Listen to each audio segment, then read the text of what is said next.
हाँ, कहाँ तक हुआ था पिछले क्लास से? वो sir factor which support polarising power and polarisation. अच्छा, तो ये पिछले क्लास बताए थे, that is polarising power is directly proportional to polarisation, directly proportional to covalent character, inversely proportional to sir melting colour point work. Importing tendency से होगा। हाँ हाँ, वही लिख रहा हूँ बच्चे, एक बार थोड़ा। That is inversely proportional to solubility, that is directly proportional to color imparting tendency, color imparting tendency। तो सबसे पहले कोवेलेंट कैरेक्टर पर कुछ क्वेश्चन देख लीजिए। जैसे मान लो कि NaCl है और CuCl है, तो किसमें कोवेलेंट कैरेक्टर ज्यादा होगा बताओ? CuCl। आपका बोर्ड आपका बोर्ड हाँ? ब्लैक दिख आपका बोर्ड सर आपका बोर्ड ब्लर हुआ है। अच्छा,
क्या आपका साउंड नहीं आ रहा है क्या?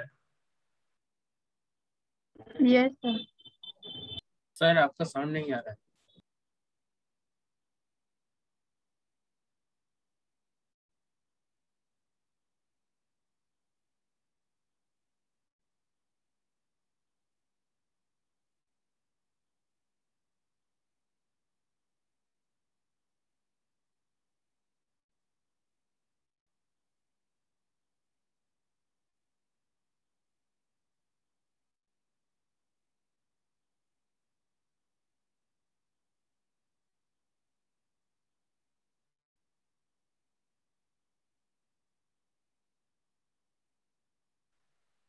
क्या आपका साउंड नहीं आ रहा है?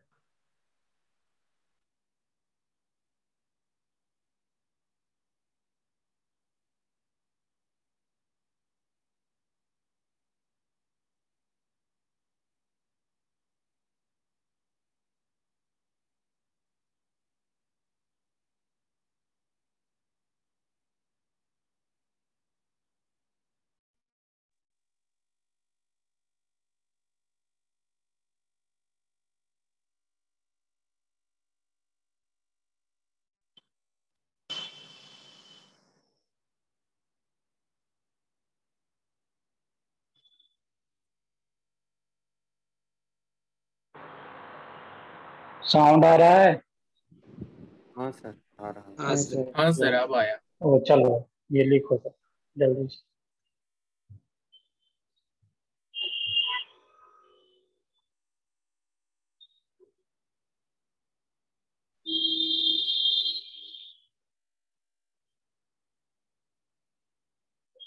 इसमें क्या फैक्टर था? पीएनजीसी, सूडो नोवेल गैस कॉन्फ़िगरेशन। इसमें क्या फैक्टर लगाओगे? चार्ज। इस पर +3 चार्ज है, इसमें +3 चार्ज है, इसमें +1 चार्ज है। इस पर क्या लगाओगे? इस पर Size. ये साइज। साइज। इसमें आपका साइज बोर्ड क्या आपका मेरा बोर्ड बहुत आ रहा है सर? बहुत क्लियर नहीं आ रहा है। ब्लर है। हाँ सर, ब्लर हो रहा है।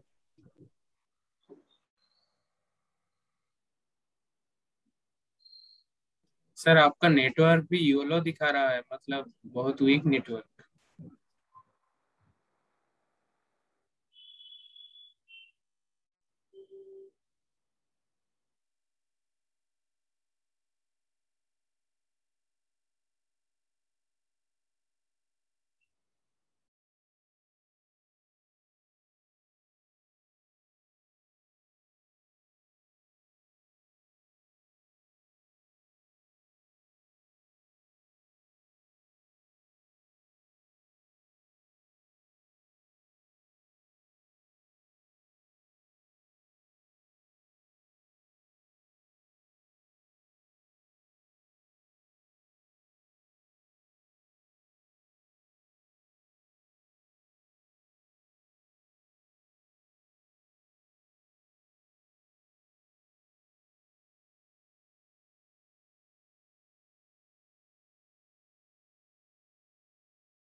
अब ठीक हुआ। अब ठीक है सर। अच्छा चलो, तो ये क्वेश्चन ये सब लिख लो। उसके बाद आगे हम मेल्टिंग पॉइंट, अगर मैं मेल्टिंग पॉइंट का ऑर्डर पूछता तो क्या होता बताओ? मेल्टिंग पॉइंट बॉइलिंग पॉइंट का ऑर्डर पूछता तो इस क्वेश्चन में क्या हो जाता? उल्टा हो जाता सर, उल्टा हो जाता। उल्टा हो जाता। हाँ, NaCl का ज्यादा होगा उल्टा। CuCl से। और कुछ क्वेश्चन लिखता हूँ, पहले इसको लिखो क्वेश्चन।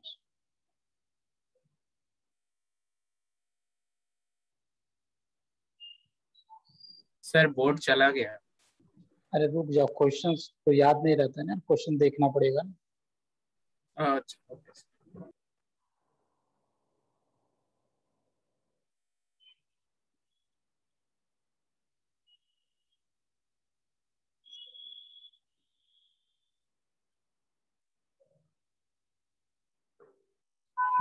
जैसे अगर पूछूं कि SnCl2 और SnCl4 में किसमें PbCl2 है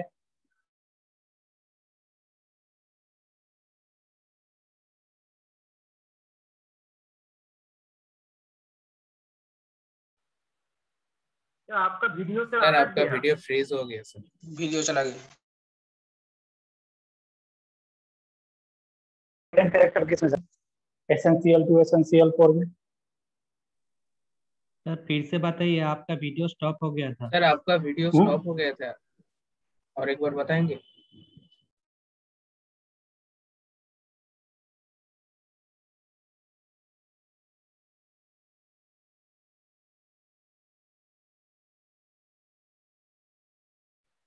क्या आपका वीडियो से सर डेटा फिर कट से गया? फ्रीज हो गया।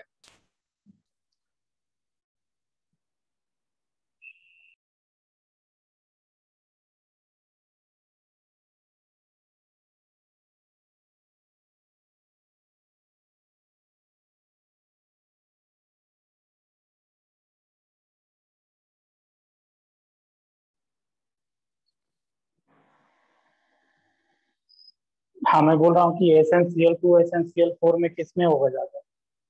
कोवेलेंट कैरेक्टर पहले बताओ। SnCl4। SnCl4 में। SnCl4 में, ये +4 में है, ये +2 में है, तो क्या होगा? ये ऐसा ऑर्डर हो जाएगा melting point boiling yes point sir. का। यहाँ पर भी इस तरह हो जाएगा, यहाँ पर ऐसा हो जाएगा, क्योंकि ये PNGC है सूडो नोबेल कॉन्फ़िगरेशन है। कॉन्फ़िगरेशंस, और ये सिंपल आपका नोबल गैस कॉन्फ़िगरेशंस।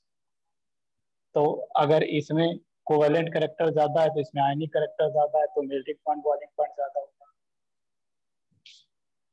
जैसे सॉल्युबिलिटी रिलेटेड कुछ क्वेश्चन देख लीजिए।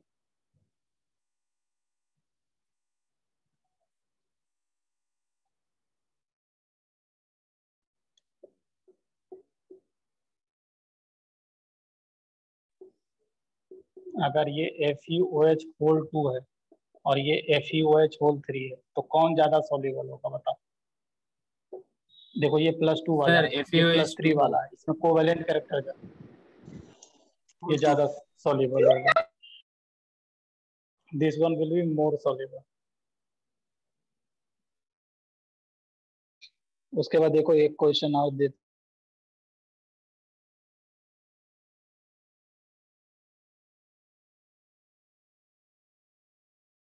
सर फिर से फ्रीज हो गया आपका वीडियो।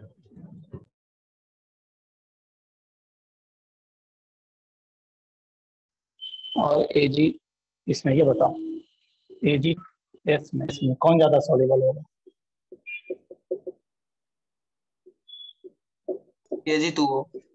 एजी Ag2 Ag2 देखो, आपको पता होना चाहिए माइनस, ये बड़ा साइज वाला है, साइज का यहाँ पर फैक्टर साइज में देखोगे। बड़ा होगा तो कोवेलेंट कैरेक्टर हाँ, बढ़ेगा। कोवेलेंट ज्यादा होगा। कैरेक्टर ज्यादा होगा एनायन का, इसमें कोवेलेंट कैरेक्टर ज्यादा है तो इसमें आयनिक कैरेक्टर ज्यादा है। Beryllium, magnesium, calcium, strontium, barium,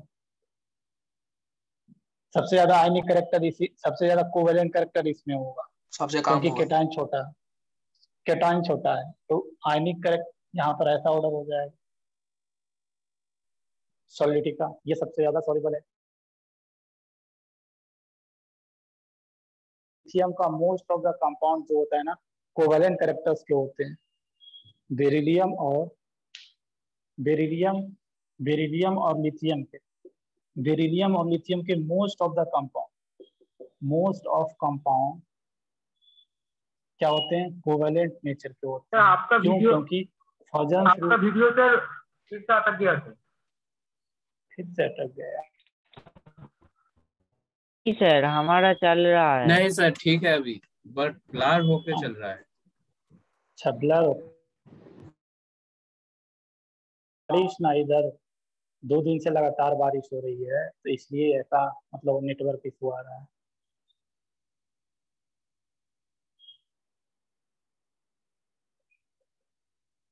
अब ठीक हुआ? कैसा ही है? नहीं सर ठीक है। हाँ सर अभी ठीक है।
उसके बाद देखिए कलर इम्पार्टिंग टेंडेंसी वाला।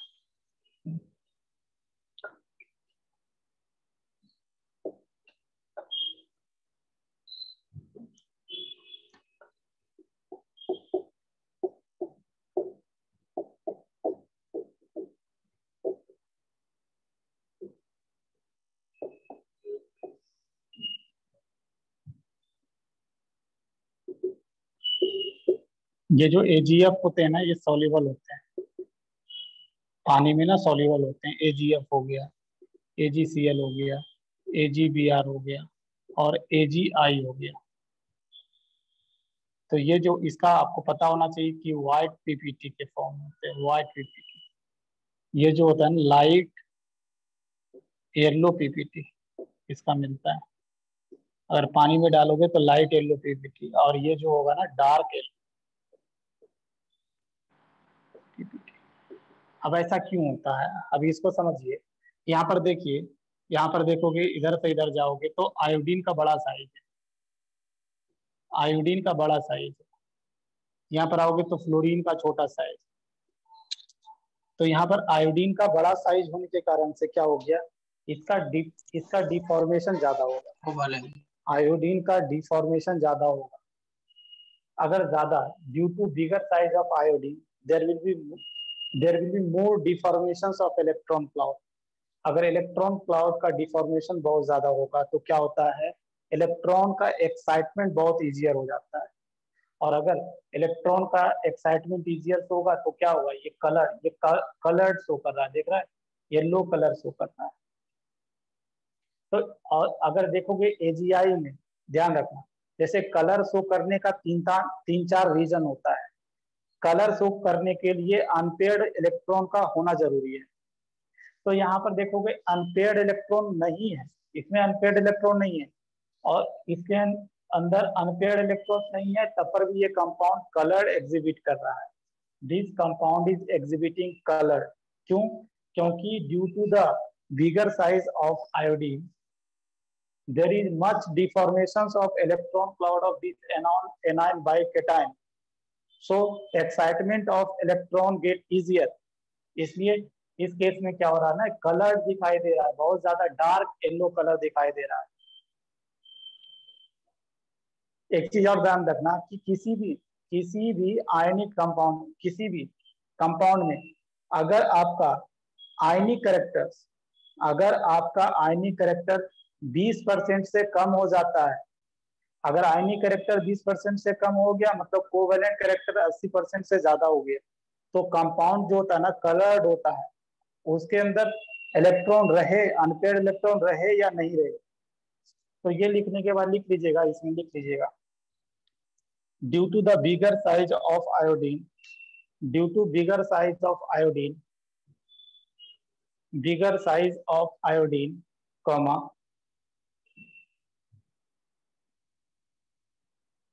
there is much deformations, there is much deformation of electron cloud of it, there is much deformation of electron cloud of it, there is much deformation of electron cloud of it, full stop. So full stop. So full stop. So electron can easily get excited. So electron can easily get excited. Electron. Sir हाँ, sir there are माच deformation के बाद क्या बोले? there is much deformation of electron cloud of I minus anion. There is much deformation of electron cloud of anion. Anion.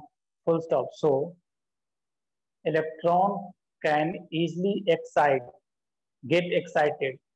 So electron can easily get excited. Electron can easily get excited and exhibit color. And exhibit color. Exhibit color.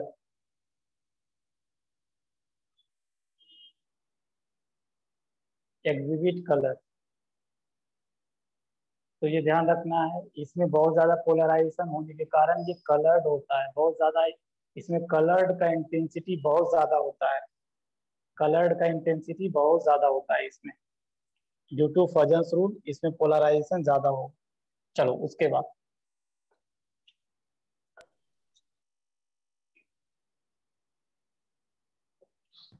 Sir sir ये सिर्फ AgI के लिए है। हाँ, AgI के लिए। अगर आपसे कोई रीजन पूछता है बच्चे कि AgI कलर्ड क्यों है, उसमें कलर का इंटेंसिटी क्यों ज्यादा है, तो हम बोलेंगे क्या रीजन दोगे कि I माइनस का बड़ा साइज होने के कारण क्या उसमें डिफॉर्मेशन ऑफ इलेक्ट्रॉन क्लाउड बहुत ज्यादा होता है केटायन के द्वारा, इसलिए वो बहुत ज्यादा कलर्ड होता है। Although there is no unpaired electron in AgI, okay, but it is coloured. तो इसका रीजन कुछ ना कुछ होगा ना, तो उसका रीजन कहाँ से देंगे हम? फजन्स रूल से देंगे। ठीक, समझ गई? Yes sir. आगे जाओगे ना तो कलर एग्जिबिट करने का अपना थ्योरी है। कलर एग्जिबिट करने के लिए 4 रीजन दिया जाता है, तो उनमें से एक रीजन यहाँ पर कलर शो करने के लिए अनपेयर्ड इलेक्ट्रॉन्स होना चाहिए। अनपेयर्ड इलेक्ट्रॉन्स होगा तो कलर एग्जिबिट होगा। एक दूसरा रीजन ये है कि अगर फजन्स रूल के कारण अगर एनायन का डिफॉर्मेशन ज्यादा होता है तो भी कलर एग्जिबिट करता है। और भी आगे जैसे जैसे केमिस्ट्री पढ़ोगे 2 और रिमेनिंग रीजन आपके सामने में आएगा। एक को बोलते हैं, एक रीजन अगर आपने 12th क्लास कर लिया तो एक रीजन है that was the DD transition, वहां पर बताएंगे DD ट्रांजिशन। आप कोऑर्डिनेशन कंपाउंड में पढ़ोगे देयर इज 2 थ्योरी, एक को बोलते हैं क्रिस्टल फील्ड थ्योरी और एक को बोलते हैं वैलेंस बॉन्ड थ्योरी। तो क्रिस्टल फील्ड थ्योरी में देखोगे कि क्या होगा, वहां पर डी ब्लॉक का क्या होता है ना, डी ब्लॉक 2 पार्ट में T2G और EG में T2G और डिफरेंट हो जाता है, हाँ डिफरेंशिएट हो जाता है, डिफरेंशिएट हो जाता है। तो DD ट्रांजिशन के कारण भी बहुत सारा कोऑर्डिनेशन कंपाउंड कलर्ड एग्जिबिट करते हैं। तो ये सब 3-4 रीजन है, और भी एक रीजन है जैसे से पढ़ोगे तो कवर्ड होगा। तो अभी कलर एग्जिबिट करने का एक रीजन आपने क्या सीखा, AgI क्यों कलर्ड है, बहुत ज्यादा कलर्ड इंटेंसिटी क्यों है उसके अंदर, क्योंकि I माइनस का डिफॉर्मेशन बहुत ज्यादा हो रहा है, इसलिए वो कलर्ड है। चलो उसके बाद एक चीज और ध्यान रखना, इसमें अगर आई गए तो एक और देखो ऐसा रीजन ध्यान रखना, क्या PbCl2 व्हाइट होता है,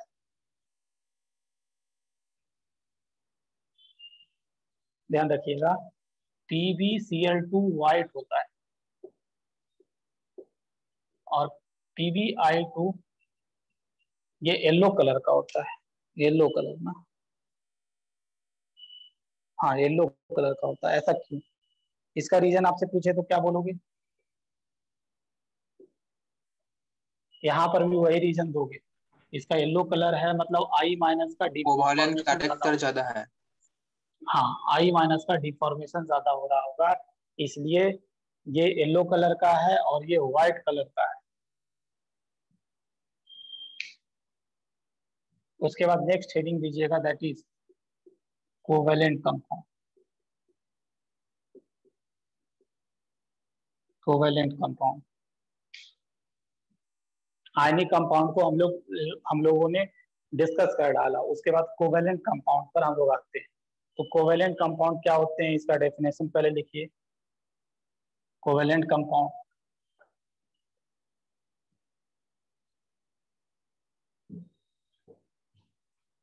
कोवैलेंट कंपाउंड, या पहले कोवैलेंट बॉन्ड लिखो ना, बॉन्ड की बात करेंगे ना, कोवैलेंट बॉन्ड। आयनिक बॉन्ड की बात कर लिया, अभी हम कोवैलेंट बॉन्ड की बात करेंगे। लिख लीजिएगा, the bond which is formed between the bond which is formed between two atoms सेम, टू एटम्स सेम भी हो सकते हैं, डिफरेंट भी हो सकते हैं। The bond which is form between two atoms same भी हो सकते हैं, डिफरेंट भी हो सकते हैं। The bond which is formed by two atoms by sharing, ऐसे लिखो, by equal sharing of electron, equal sharing of electron by equal sharing of electron between them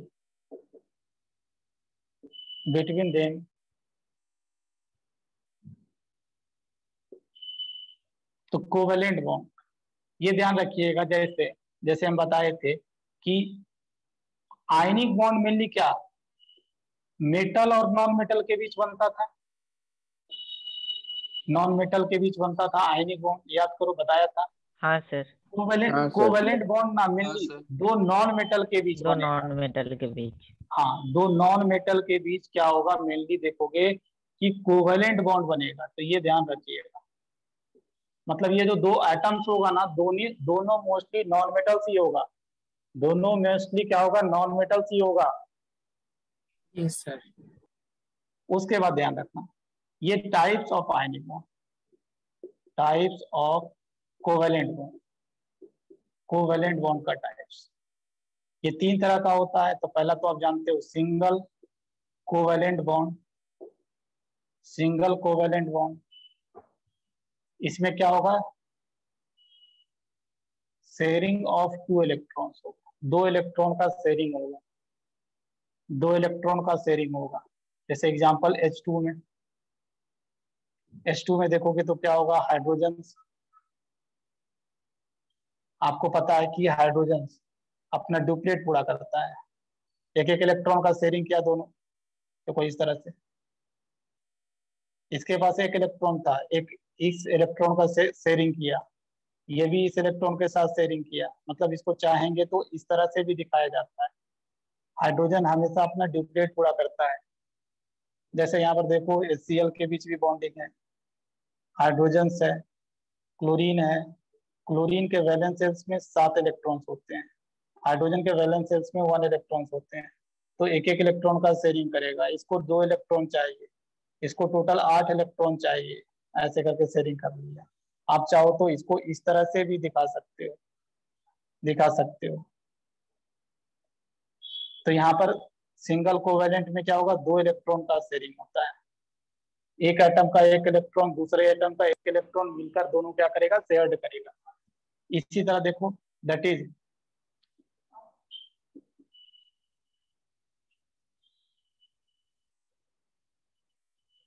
double covalent bond. इसमें देखोगे मिलने क्या, शेयरिंग ऑफ 4 इलेक्ट्रॉन्स होगा, 4 electrons का sharing होगा। जैसे एग्जांपल देख लीजिए O2, ऑक्सीजन के अंदर ऑक्सीजन, ये दूसरा ऑक्सीजन, ऑक्सीजन के वैलेंस शेल्स में 6 इलेक्ट्रॉन्स होते हैं, 2 इलेक्ट्रॉन की जरूरत है, 2 इलेक्ट्रॉन मिल जाएगा तो अपना ऑक्टेट पूरा कर लेगा, देखो ऑक्टेट पूरा कर लेगा। ये इस तरह से शेयरिंग किया। इसको चाहो तो आप ऐसे भी दिखा सकते हो। एक बॉन्ड मतलब 2 इलेक्ट्रॉन, 2 बॉन्ड मतलब 4 इलेक्ट्रॉन्स।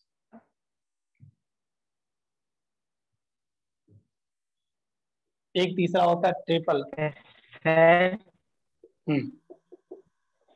सर हाँ सर, वो जो दो हाइड्रोजन एटम के जो इलेक्ट्रॉन होंगे वो एटम के घूमेंगे। कैसे घूमेंगे मतलब क्या पूछना चाहते हो, क्या घूमेंगे मतलब क्या?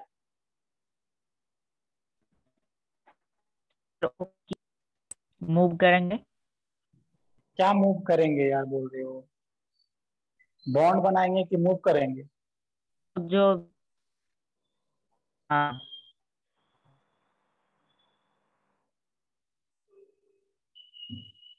क्या पूछना चाहते हो पूछो क्लियरली यार। घूमेंगे, साफ साफ बोलो क्या बोलना चाहते हो।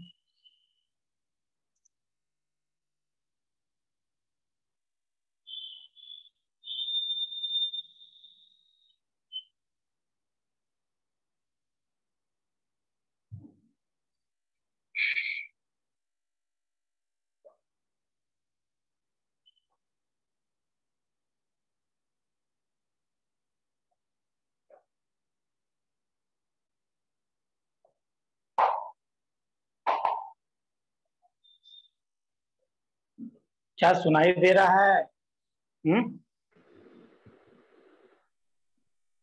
हाँ सर, हम तो हाँ सुन सर। रहे हैं। हाँ तो क्या कोई बच्चा कुछ पूछ रहा था ना कि हाइड्रोजन घूमेगा क्या करेगा? उसका सर शायद नेटवर्क स्लो है, इसलिए कट कट जा रहा है। उसका भी नेटवर्क का चलो प्रॉब्लम है। चलो चलो चलो, ट्रिपल कोवेलेंट बॉन्ड, तो इसमें क्या होगा, 6 इलेक्ट्रॉन का शेयरिंग होगा, 6 इलेक्ट्रॉन का शेयरिंग। नाइट्रोजन। हाँ बिल्कुल, नाइट्रोजन सही बोलना है कि नाइट्रोजन का एग्जाम्पल।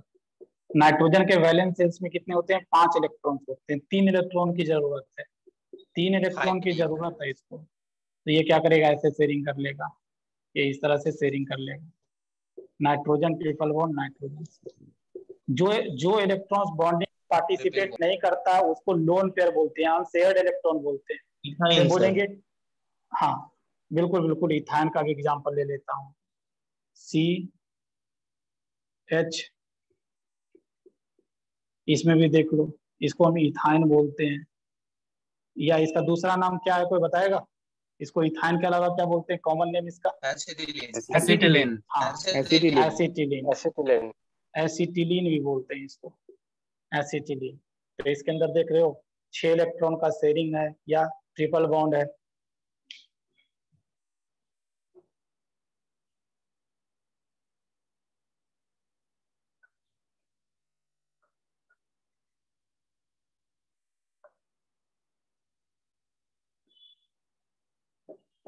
देखो जैसे हम आयनिक बॉन्ड में एक टर्म पढ़े थे इलेक्ट्रोवैलेंसी, तो यहाँ पर क्या पढ़ेंगे, कोवैलेंसी पढ़ेंगे। एक टर्म पढ़ेंगे जिसका नाम क्या है, कोवैलेंसी। कोवैलेंसी कोवैलेंसी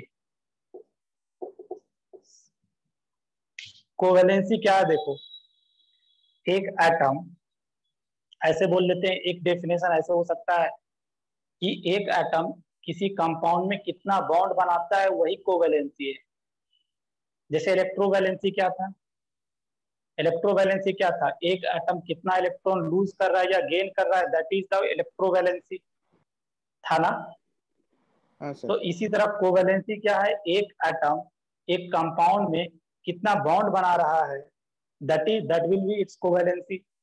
या ऐसे दूसरा तरीका से ऐसे भी डिफाइन कर सकते हैं, एक एटम के पास कितना अनपेयर्ड इलेक्ट्रॉन्स है ग्राउंड स्टेट में या एक्साइटेड स्टेट में। जब वो कंपाउंड बनाएगा ना तो उसके ग्राउंड स्टेट या एक्साइटेड स्टेट में इलेक्ट्रॉन्स होता है, अनपेयर्ड इलेक्ट्रॉन्स होता है, जिससे क्या करता है, दूसरे के साथ वो बॉन्डिंग करता है। तो उस तरीका से भी हम लोग बता सकते हैं कि कोवेलेंसी कितना है। तो सबसे सिंपल डेफिनेशन लिखिए, number of covalent bond formed by an atom, number of covalent bond formed by an atom, number of covalent bond formed by an atom in a compound.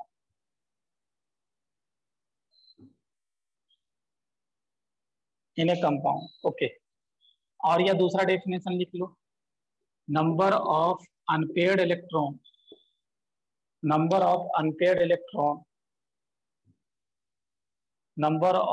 unpaired electron used by atom, number of unpaired electron used by atom in ground state or in excited state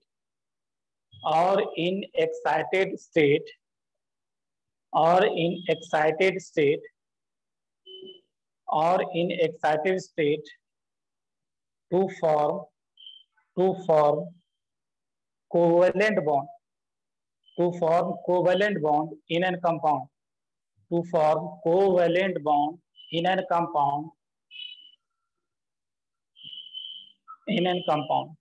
तो इसको हम ऐसे भी define कर सकते हैं। जैसे देखिए,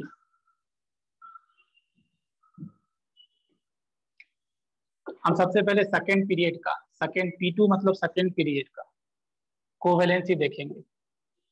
सेकेंड पीरियड का कोवेलेंसी देखेंगे तो सेकेंड पीरियड में कौन कौन से एलिमेंट है, जैसे मेनली आपको ये बोरॉन, कार्बन, नाइट्रोजन, बेरिलियम भी है, चलो beryllium, boron, carbon, nitrogen, oxygen, fluorine, यही सब मेनली एलिमेंट है आपका। एक चीज ध्यान रखना है, सेकेंड पीरियड कभी भी ऑक्टेट एक्सपेंशन नहीं करता है। ये क्या लिखेंगे, कैन नॉट एक्सपांड, इसका वैकेंट डी को सेल नहीं है। हाँ बिल्कुल, ड्यू टू एब्सेंस ऑफ, लिख भी देते हैं, absence of vacant d orbitals, due to absence of vacant d orbitals.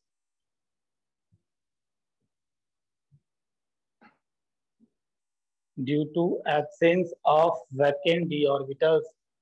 देखो ये ध्यान रखिएगा, जैसे ये बोरॉन है,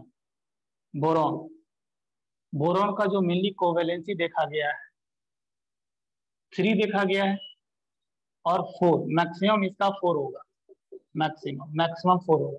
यही दो में मेनली कोवेलेंसी देखा गया है, क्योंकि आपको पता है कि बोरॉन के वैलेंसेस में 3 इलेक्ट्रॉन्स होते हैं। तो ये 3 बॉन्ड बनाएगा या तो ये 4 बॉन्ड बनाता है। 4 बॉन्ड कब बनाता है, जब किसी से लेता है।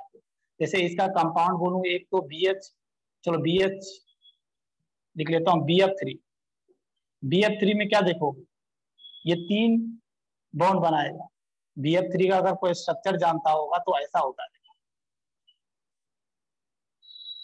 ऐसा होता है। तो इसमें कितना बॉन्ड बनाया है, 1 बॉन्ड, 2 बॉन्ड, 3 बॉन्ड। इसी तरह 4 किसमें होता है, दैट इज BF4-। यहाँ पर क्या एक्चुअली होता है ना, आगे बॉन्डिंग धीरे धीरे सीखोगे तो ये सब स्ट्रक्चर बनाना आ जाएगा, नहीं आता है कोई बात नहीं है। तो देख लो ये बोरॉन कितना कोवेलेंट बॉन्ड बनाया, 4 बनाया ना, इसलिए कोवेलेंसी 4। तो बोरॉन का 3 कोवेलेंसी या 4 मैक्सिमम होता है। कार्बन का जो मेनली कोवेलेंसी देखने को आपको मिलेगा दैट इज 4, ये मैक्सिमम एक ही तरह का कोवेलेंसी शो करता है, उसके अलावा कोवेलेंसी ये मेनली नहीं शो करता। जैसे देख लो CCl4 में देखोगे, इसका स्ट्रक्चर भी थोड़ा बना देता हूँ, धीरे धीरे इस चैप्टर्स में मूव करोगे तो स्ट्रक्चर बनाना भी आ जाएगा। तो अभी उसके लिए टेंशन नहीं लेना है, उस पर हम काम करेंगे, उस पर कुछ रूल्स दिखाएंगे कैसे हम लोग किसी भी गिवन कंपाउंड का स्ट्रक्चर कैसे बनाएंगे। तो अभी देख सकते हो ये कार्बन कितना बॉन्ड बनाया है, 4 बॉन्ड बनाया है, इसलिए कोवेलेंसी 4।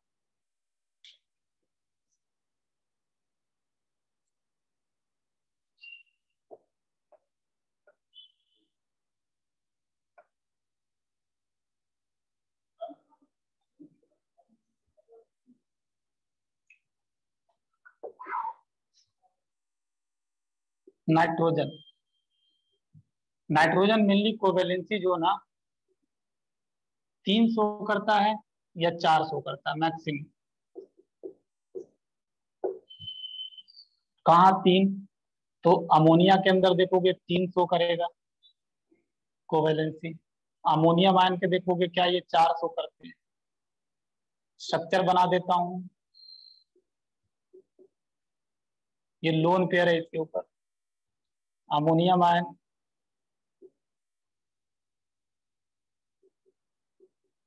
4 देखो शो कर रहा है। ऑक्सीजन ध्यान रखना, ऑक्सीजन कोवेलेंसी जो है ना या तो ये 200 करता है या मैक्सिमम 3 करता है, क्योंकि इसके वैलेंस शेल्स में कितना 6 इलेक्ट्रॉन्स होते हैं, इसके वैलेंस शेल्स में कितना इलेक्ट्रॉन्स होते हैं 5 इलेक्ट्रॉन्स होते हैं। कार्बन में कर लेना, इसके वैलेंस शेल्स में 4 इलेक्ट्रॉन्स होते हैं।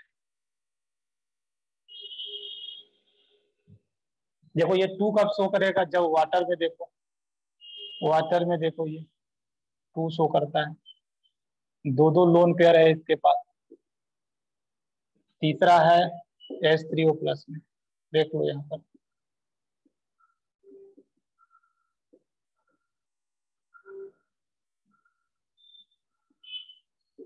एक लोन पेयर भी है। तो 3 बॉन्ड बनाया है, इसलिए कोवेलेंसी 3।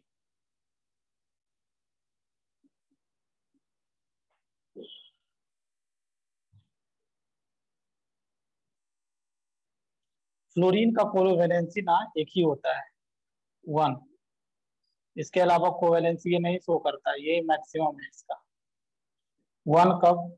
फ्लोरीन में देख सकते हो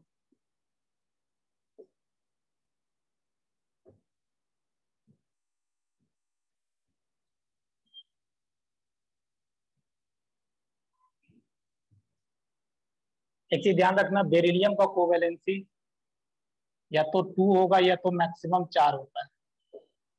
2 तो याद है BeCl2 में, और ये जब डायमर बनाता है ना, डायमर टेट्रामर बनाता है, ये पॉलीमराइज जब होता है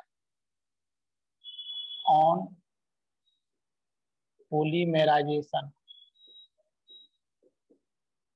ऑफ बेरिलियम।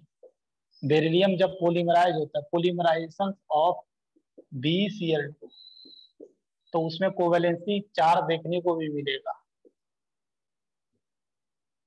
कैसे वो पॉलीमराइज करता है, कैसे डायमराइज करता है, ये आगे देखोगे। अभी आपको ध्यान रखना है कि कौन सा एलिमेंट, इसके वैलेंस में कितना इलेक्ट्रॉन्स होता है, 2 इलेक्ट्रॉन्स होता है, तो 2 डॉट दे दिया। सर हाँ सर ये एन के बोलो। ऊपर आप क्या बनाए हैं? एन के ऊपर क्या बनाए हैं, ये वैलेंस इलेक्ट्रॉन बनाए हैं, समझी। ये एन के ऊपर बनाए हैं, ये कार्बन है, कार्बन के वैलेंस में 4 इलेक्ट्रॉन्स होता है, 4 डॉट दे दीजिएगा, ठीक ना। कि धीरे धीरे अब आपको एलिमेंट का वैलेंस इलेक्ट्रॉन भी याद करना पड़ेगा, क्योंकि अब कुछ 1-2 क्लास के बाद आपको स्ट्रक्चर बनाना सिखाएंगे। तो स्ट्रक्चर बनाना सिखाएंगे तो उसमें वैलेंस इलेक्ट्रॉन्स का जानकारी होना जरूरी है कि कौन सा एटम में कितने वैलेंस इलेक्ट्रॉन्स होते हैं।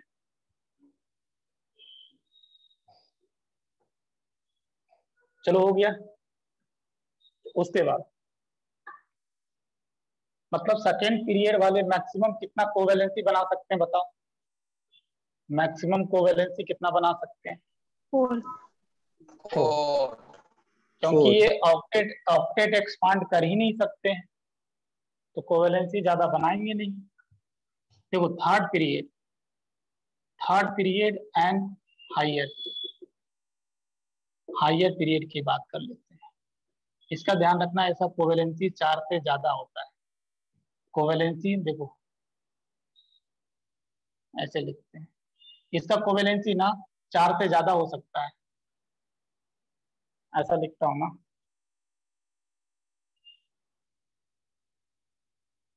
तो कोवेलेंसी इसका 4 से कम भी होता है और 4 से ज्यादा। यहां लिख लेता हूं, covalency greater than 4 is possible due to presence of vacant d orbital। हाँ, वैकेंट डी ऑर्बिटल्स के होने के कारण इसका कोवेलेंसी 4 से ज्यादा हो सकता है।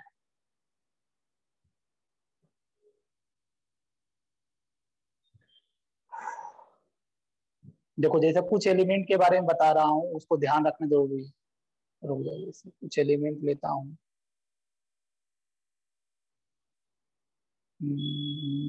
फॉस्फोरस, एल्युमिनियम,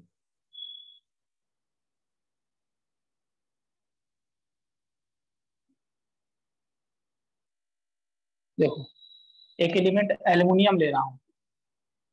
एल्युमिनियम के वैलेंस में पता होगा आपको 3 इलेक्ट्रॉन्स होता है, बोरॉन फैमिली का है। तो एल्युमिनियम कोवेलेंसी 3 भी शो करता है और भी शो करता है, बट मैक्सिमम कितना है बताओ? 6 है। मैक्सिमम ये 6 शो कर सकता है। जैसे इससे रिलेटेड कंपाउंड बताऊं, AlCl3, इसमें 3 कोवेलेंसी है। इसी तरह एक कंपाउंड है AlCl6 3-। तो इसमें कोवेलेंसी देखोगे इसका 6 है। AlCl6 3- में कोवेलेंसी कितना है? 6 है इसका। 4 से ज्यादा रख सकता है क्योंकि इनके पास वैकेंट डी ऑर्बिटल्स भी है। इसी तरह फास्फोरस का ध्यान रखिएगा, फास्फोरस के वैलेंस शेल्स में 5 इलेक्ट्रॉन्स होते हैं। तो इसका कोवेलेंसी या तो 3 होता है या 3 होता है, और मैक्सिमम जो होता है ना 5 होता है, मैक्स 5 होता है। 3 से रिलेटेड कंपाउंड बता देता हूँ, PCl3 और ये PCl5। इसमें 5 बॉन्ड बनाया, ये 3 बॉन्ड बनाया। इसी तरह ध्यान रखना, सल्फर के वैलेंस शेल्स में 6 इलेक्ट्रॉन्स होते हैं। इनका कोवेलेंसी या तो 2 हो सकता है या तो 4 हो सकता है, मैक्सिमम 6 होगा। इससे रिलेटेड कंपाउंड बता देता हूं आपको, दैट इज हाइड्रोजन सल्फाइड। इससे रिलेटेड कंपाउंड बना देता हूं, दैट इज SF4। इससे रिलेटेड कंपाउंड बना देता हूं SF6। इसमें कोवेलेंसी 6 देखने को मिलेगा।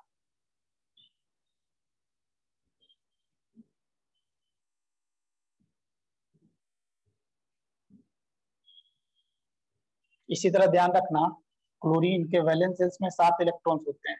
इसका कोवेलेंसी 1 भी देखने को मिलता है, 3 भी मिलता है, 5 भी मिलता है, मैक्सिमम 7 होता है। 1 से रिलेटेड कंपाउंड क्या बताऊं आपको, क्लोरीन जैसे देख लो, क्लोरीन।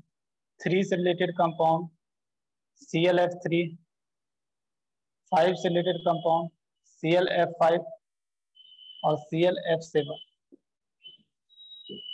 ClF7 या ऐसे लिखो IF7। इसमें 7 बॉन्ड बनाया है। तो कोवेलेंसी 1, 3, 5, 7 ये सब पॉसिबल है।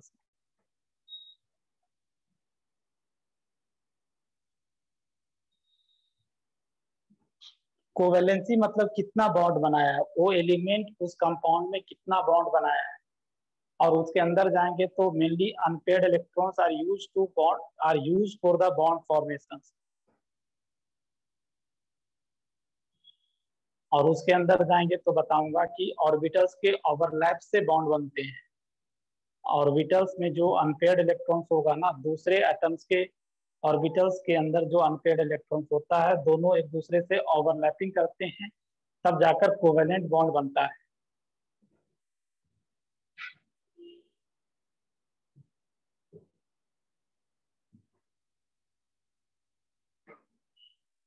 चलो उसके बाद हेडिंग देखो क्या है, क्लोरीन का हाँ बोलो। 7 कोवेलेंट, क्लोरीन का 7 कोवेलेंट IF7 क्या कैसे हो? अरे यार IF7 कैसे होगा, क्या पूछ रहा है? हाँ 7 ना देखना यार, देखो आई, सर क्लोरीन के केस में। अच्छा क्लोरीन है तो यहाँ पर क्लोरीन करो ना, आयोडीन क्यों आ गया?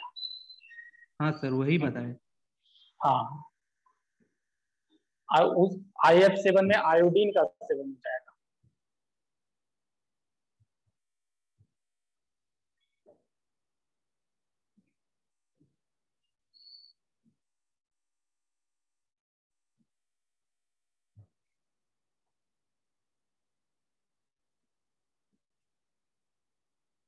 देखोगे ना मोस्ट ऑफ द कंपाउंड में कोवेलेंसी से 7 से ज्यादा पॉसिबल्स नहीं होता है, 7 से ज्यादा मैक्सिमम कोवेलेंसी 7 देखोगे, उससे ज्यादा नहीं के बराबर होता है। उसके बाद देखो क्या टॉपिक है आगे पढ़ना। कोऑर्डिनेट बॉन्ड लिखो, coordinate bond, coordinate bond.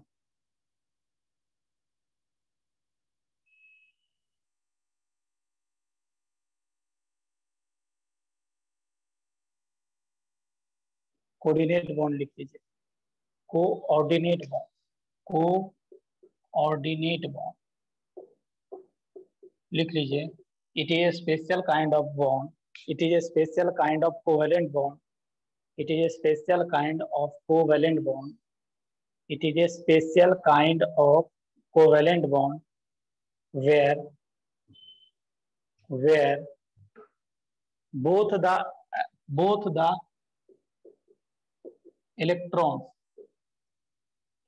the electrons are shared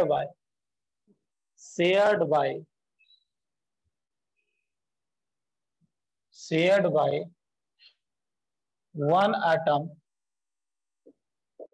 to other atoms. Both the electrons are shared by one atom to another atoms.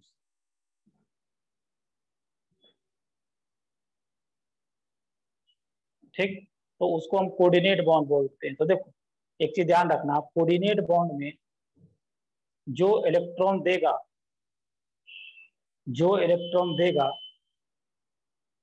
उसके पास लोन पेयर होना चाहिए और साथ ही साथ कंप्लीट ऑक्टेट होना चाहिए। और उसको क्या बोलते हैं हम लोग, उसको बोलते हैं donor atom, and that will behave as a Lewis base. Lone pair जो डोनेट करते हैं उसको क्या बोलते हैं, लुईस बेस बोलते हैं। तो लिख लीजिए the atom, next point, the atom which donate electrons, the atoms which donate lone pair of electrons, the atom which donate lone pair of electrons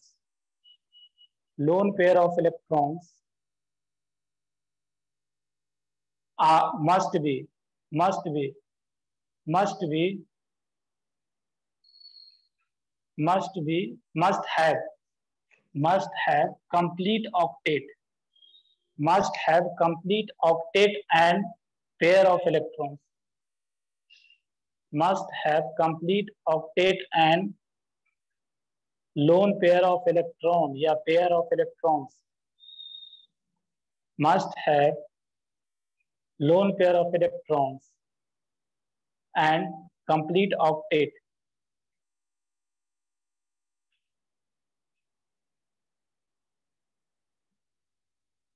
and are called donor atom, and are called donor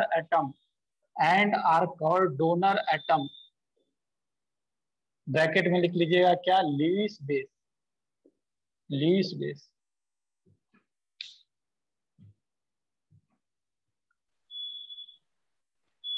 लिख लीजिएगा next point.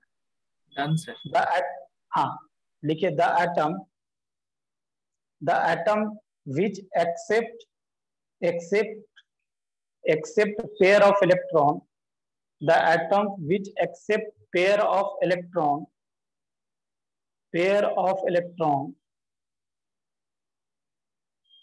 comma must have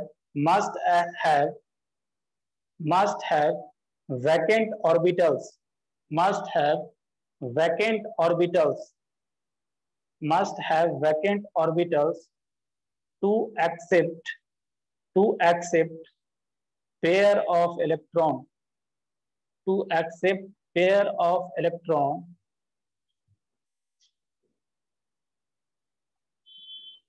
and are called acceptor atom, and are called acceptor atom। Bracket में लिख लीजिएगा Lewis acid, bracket में Lewis acid,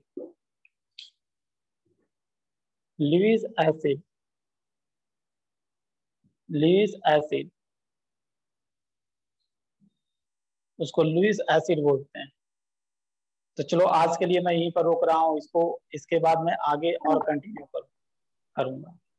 चलो sir okay. ये क्या होता है? हाँ सर क्या? Lewis base.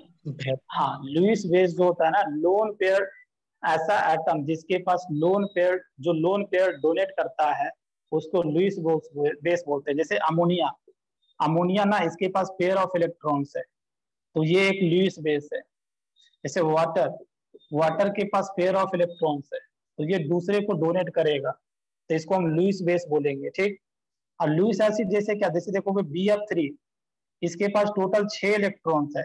आगे धीरे धीरे जैसे पढ़ोगे ना तो ये सब समझ में आ जाएगा कि इसके पास 6 इलेक्ट्रॉन है, ये अपना ऑक्टेट पूरा करना चाहता है, इसके पास वैकेंट ऑर्बिटल है, तो ये लुईस एसिड की तरह काम करेगा। लुईस एसिड मतलब लोन पेयर एक्सेप्टर और लुईस बेस मतलब लोन पेयर डोनर। हाँ बोलो। सर हाँ। सर इसमें जो पॉइंट आप लिखा था वो complete octet and lone pair of electron, वो कंप्लीट ऑक्टेट होगा तो इलेक्ट्रॉन कैसे देगा? कंप्लीट इलेक्ट्रॉन देता है देने ना का प्रोबेबिलिटी तो कम हो जाएगा। देखो यार, अरे यार जब ये बात तो समझो ना, कोऑर्डिनेट बॉन्ड में ये पूरा इलेक्ट्रॉन्स नहीं देता है। ये अगर जैसे कोऑर्डिनेट बॉन्ड बनाऊंगा ना तो बताऊंगा कि अगर ये दोनों पेयर ऑफ इलेक्ट्रॉन कंप्लीटली नहीं देता है, ये देने के बाद बोलेगा ये वाटर भी मेरे पास बोलेगा और दूसरे को जो देगा वो भी बोलेगा मेरे पास। तो ये सब आगे मैं समझाऊंगा, अभी लिख लिया ना, आगे मैं एग्जांपल दे देकर बहुत सारा चीजें समझाना है, ठीक। अभी दोनों ये पॉइंट ध्यान रखना है, लोन मतलब एक्सेप्टर एटम किसको बोलेंगे, डोनर एटम किसको बोलेंगे, और कैसे क्या होगा, अगर दे देगा तो ऑक्टेट कंप्लीट होगा नहीं होगा, ये मैं अगले क्लास में बताऊंगा, ठीक, कल। Okay sir, thank you sir. Okay चलो, थैंक यू।